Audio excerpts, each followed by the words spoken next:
রাজধানীর সংলগ্ন সীমান্ত এলাকায় বিএসএফ এবং পুলিশের যৌথ তৎপরতায় ফের ধরা পড়ল এক বাংলাদেশি অনুপ্রবেশকারী। পশ্চিম থানার অন্তর্গত জয়পুর এলাকা থেকে সোহাগ মিয়া নামে এক যুবককে আটক করা হয়েছে।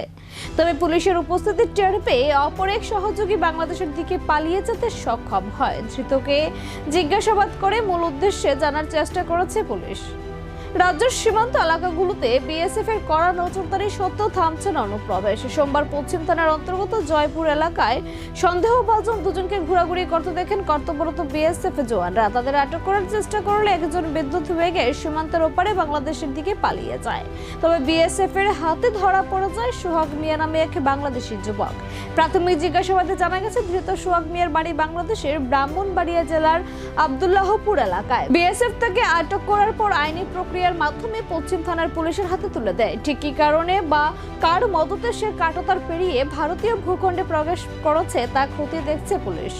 প্রাথমিক তদন্তে পুলিশের অনুমান এর পেছনে কোনো পাচার চক্র বা অবৈধ অনুপ্রবেশকারী গোষ্ঠী সক্রিয় থাকতে পারে। পলাতক অপর ব্যক্তির খুঁজে তল্লাশি শুরু করার পাশাপাশি ধৃত সোহাগ মিয়াকে আদালতে সোপর্দ করার প্রস্তুতি নিচ্ছে পুলিশ। সীমান্ত এলাকায় নিরাপত্তা আরও জোরদার করা হয়েছে।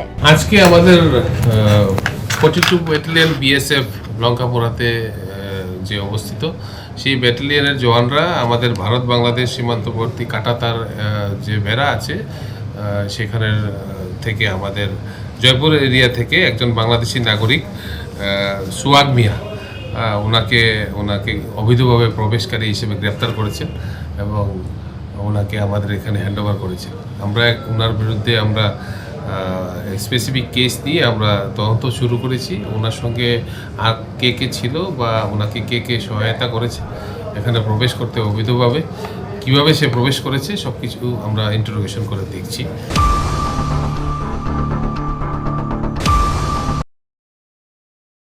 হাস্তেনি যত লোকরগ্ন উইলাও খুলমাইয়া ফারো